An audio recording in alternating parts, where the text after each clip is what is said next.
Okay, अस्सलाम वालेकुम everybody. तो आज हम पढ़ने वाले हैं हार्ट फेलियर के बारे में। हार्ट फेलियर मेडिसिन का बहुत ज़्यादा इंपॉर्टेंट यूनिट है। हार्ट फेलियर से जैसे आपको समझ में आ रहा है कि उसका फंक्शन फेल हो जाना, यानी कि ब्लड पंप करना according to the need of the body, that is cardiac output का कम हो जाना, जो कि क्या होता है कि वाइटल ऑर्गन्स को ही सिर्फ ये प्रोवाइड करेगा, बल्कि उनके अंदर भी जो है जो अदर ऑर्गन्स हैं वो कंपेंसेट करेंगे, तब जाके वाइटल ऑर्गन्स को ये पहुंचाएगा। So our body different ways में इसको कंपेंसेट करने की कोशिश करती है। कुछ ऑर्गन्स जो है खुद की जो सप्लाई है वो जो है कम करने की कोशिश करते हैं वेजो कॉन्स्ट्रिक्शन के थ्रू, ताकि वाइटल ऑर्गन्स यानी कि सीवीएस और ब्रेन और ये रेस्पिरेटरी सिस्टम को ब्लड पहुंचे, ताकि ये जो हमारा जो बॉडी है वो किसी तरीके से सरवाइव कर जाए। तो अगर उसके बीच में ऐसे कोई ट्रिगरिंग फैक्टर्स आ जाए जिसकी वजह से ये पिक्चर और ख़राब हो जाए और फिर ये हमारे हार्ट फेलियर की से हमारे जो है पेशेंट की डेथ भी हो सकती है। सो कितने टाइप के हार्ट फेलियर होते हैं? ये 3 टाइप्स के हार्ट फेलियर होते हैं: right, left, right and biventricular. So left heart failure जो है, जैसे कि आपको पता है कि लेफ्ट वेंट्रिकल है। मान लीजिए ये हमारा हार्ट है, ठीक है। ये एक स्कीमेटिक डायग्राम है कि ताकि थोड़ा सा समझ में जाए। तो इसमें ये जो है वेंट्रिकल्स है हमारे, ये ट्राइकस्पिड एंड बाइकस्पिड वॉल में, बीच में सेप्टा है।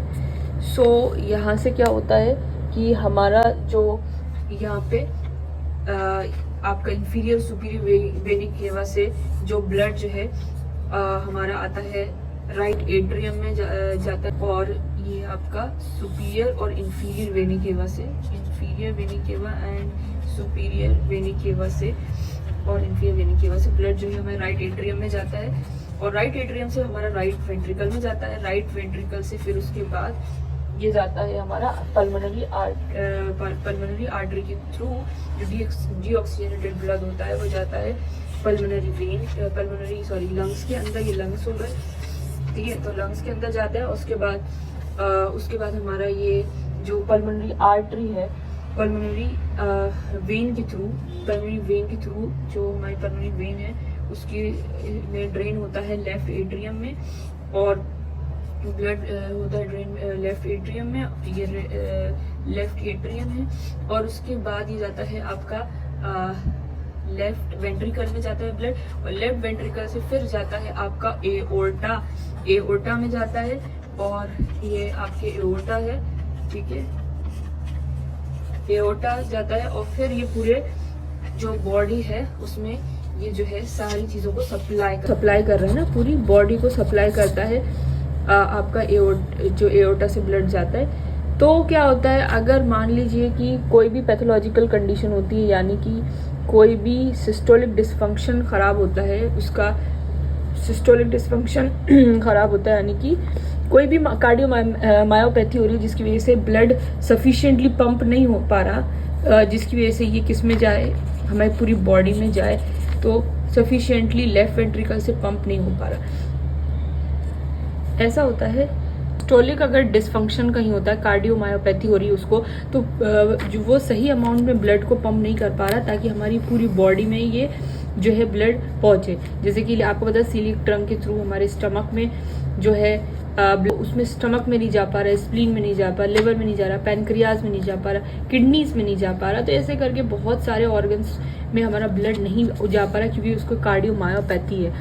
उसी तरीके से डायस्टोलिक, यानी कि फिलिंग सही से नहीं हो रही। जब फिलिंग ही सही से नहीं हो रही हमारे वेंट्रिकल के अंदर, तो क्या होगा, जब हो सकता है कि उसको इसलिए फिलिंग इसलिए नहीं हो पा रही क्योंकि उसका हाइपरट्रॉफिक हार्ट हो गया, जिसकी वजह से उसका जो स्पेस है वो कम हो गया, और जब कम हो गया तो फिलिंग जब हो रही है तो वो कम हो रही है, जो कम हो रही है तो पंप भी कम हो रहा है। तो अल्टीमेटली ये है कि इस्कीमिया मतलब हर चीज़ में आपको जो बॉडी है उसको प्रोवाइड नहीं कर पा रही, एडिक्वेट ब्लड नहीं सप्लाई हो पा रहा, एबिलिटी ही नहीं है लेफ्ट वेंट्रिकल में कि वो ये चीज़ प्रोवाइड करे। तो अगर इस तरह की पिक्चर बनी रहती है तो क्या होता है कि जब लेफ्ट वेंट्रिकल में आपका पता है कि प्रेशर, अगर इस तरीके का प्रेशर जब वो जा ही नहीं रहा, कुछ स्टीनोसिस कुछ भी प्रॉब्लम है, तो उसकी वजह से क्या होता है, एक प्रेशर आता है आपका लेफ्ट एट्रियम के अंदर।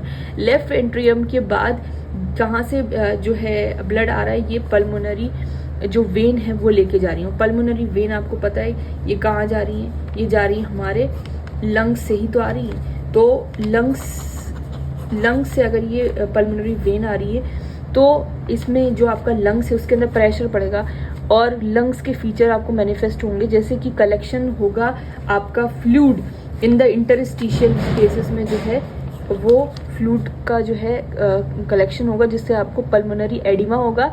और अगर इस तरीके की सिचुएशन जो है रिलीव नहीं होती तो क्या होता है कि जब ये इस तरीके का पूरा एडिमा होता रहता है, इंटरस्टिशियल स्पेस में फ्लूइड जाता तो रहता है, ये बैकफ्लो होगी पल्मोनरी आर्टरी से आपकी तो क्या होता है कि राइट वेंट्रिकल में जाएगी, ठीक है, और वेंट्रिकल से फिर राइट एट्रियम में जाएगी, ठीक है, राइट एट्रियम से फिर पीछे जाएगी।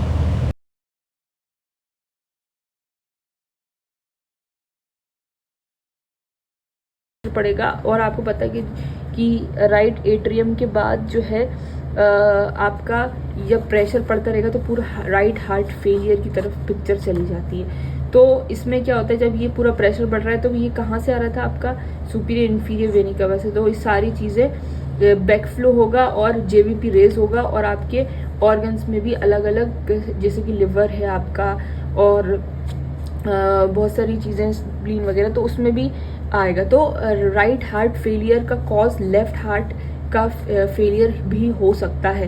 तो अगर क्योंकि पल्मोनरी टेंशन यानी कि उसके अंदर स्टीनोसिस होगी, तो जब इसमें स्टीनोसिस होगी तो वो राइट एट्रियम में भी उसका फर्क पड़ेगा और बहुत फर्क पड़ेगा कि आपका बैकफ्लो होगा, और बैकफ्लो होने की वजह से ये सारी चीज़ें हो रही हैं, तो उसकी वजह से राइट हार्ट है उसका भी फेलियर हो जाएगा। तो इस तरीके से ये होता है। तो अगर ये दोनों चीज़ें हो जाती हैं, अगर ये चीज़ चलती रही या एसाइटिस होता रहा, एडिमा होता रहा, पल्मोनरी हाइपरटेंशन जिसको हम बोलते हैं, तो पल्मोनरी हाइपरटेंशन होता रहा तो उसकी वजह से क्या होता है, बायोवेंट्रिकुलर जो है फेलियर में पिक्चर चली जाती है और सारे जो सिम्टम आते हैं आपके दोनों के फिर कॉम्बिनेशन के अंदर आते हैं। अगर मान लो कि राइट हार्ट फेलियर नहीं है आपका, लेफ्ट हार्ट फेलियर नहीं है आपका, राइट हार्ट फेलियर है, तो राइट हार्ट फेलियर की वजह से आपको पता है कि जब कोई भी आपकी स्टीनोज हो रही है, रिगर्जिटेशन हो रहा है, उसकी वजह से क्या हो रहा है कि ये बैकफ्लो पीछे हो रहा है यहाँ पे राइट एट्रियम के अंदर, और फिर उसके बाद ये पूरा पीछे की तरफ आपका सुपीरियर इन्फीरियर वेनी केवा के अंदर। तो आपको पता है कि जेवीपी रेज होती है, उसके अंदर बहुत ज़्यादा रेज आती है, और फिर नीचे आपको पता है बहुत सारे ऑर्गन्स है जो कि मेन जो लिवर वगैरह है, तो वो चीज़ें, तो उसमें hepatomegaly, splenomegaly, ascites, peripheral oedema, ankle oedema, ये सारी चीज़ आपको दिखाई देती हैं आपको राइट हार्ट फेलियर के अंदर। क्वेश्चन बहुत इंपॉर्टेंट आता है कि अगर लेफ्ट हार्ट की वजह से राइट हार्ट फेलियर होता है और उसकी वजह से जो है क्या होता है कि क्वेश्चन ये आता है कि कोर पल्मोनेल क्या होता है। कोर पल्मोनेल ये होता है कि जैसे किसी को लंग्स की डिसीज़ हुई, यानी कि उसको कोई क्रोनिक लंग डिसीज़ हुई, COPD हुई, पल्मोनरी फाइब्रोसिस, मेनली देखो तो आपका ये निमोनिया हुआ, किसी को निमोनिया हुआ या पल्मोनरी हाइपरटेंशन हुआ, तो जिसकी वजह से क्या होता है कि जिसकी वजह से कहते हैं प्रेशर बहुत ज़्यादा डेवलप हो रहा है, ठीक है, हाँ, आपके लंग्स के अंदर प्रेशर बहुत ज़्यादा में क्या हो रहा है कि जब कोई भी पल्मोनरी हाइपरटेंशन है या फिर पल्मोनरी हाइपरटेंशन है या कोई लंग्स की डिसीज़ है, तो जब कोई डिसीज़ है तो वो आने ही नहीं दे रही ब्लड को इस तरफ, तो वो पीछे बैकफ्लो करी, वो पीछे क्या है आपका है ना, राइट वेंट्रिकल है ऑफ द हार्ट, तो वो बहुत ज़्यादा एनलार्ज हो जाएगा। ये जो है ये जो चीज़ है वो ज़्यादा एनलार्ज हो जाएगी।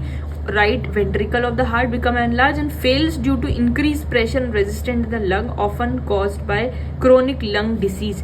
तो लंग डिसीज या हाइपरटेंशन, पल्मोनरी हाइपरटेंशन की वजह से ये इसके ऊपर प्रेशर आ रहा है, क्योंकि ये यहीं से तो पूरा जा रहा है, पल्मोनरी आर्टरी के थ्रू तो ब्लड जा रहा है आपके लंग्स के अंदर। तो जब लंग्स में आपका प्रेशर है तो वो बैक फ्लो होकर कहाँ जा रहा है, राइट वेंट्रिकल में, तो जिसकी वजह से इसके अंदर हाइपरट्रॉफी हो गई। और हाइपरट्रॉफी होने की वजह से क्या होता है कि ये राइट साइडेड हार्ट फेलियर हो जाता है। तो अगर इसको ट्रीट नहीं करा और पुअरली मैनेज करा तो फिर रहता है। So cor pulmonale can lead to right sided heart failure. अगर कोई भी कोर पल्मोनरी हो यानी कि लंग्स के अंदर कोई पैथोलॉजी या फिर पल्मोनरी हाइपरटेंशन चल रही हो तो क्या होता है कि आपका राइट साइडेड हार्ट फेलियर हो जाएगा इफ लेफ्ट अनट्रीटेड और पुअरली मैनेज। तो ये होता है आपका कोर पल्मोनरी। तो ये क्वेश्चन आता है हमेशा वाइवा में और बल्कि ज़्यादातर ऑब्जेक्टिव में भी आ जाता है थ्योरेटिकल पेपर के अंदर। जब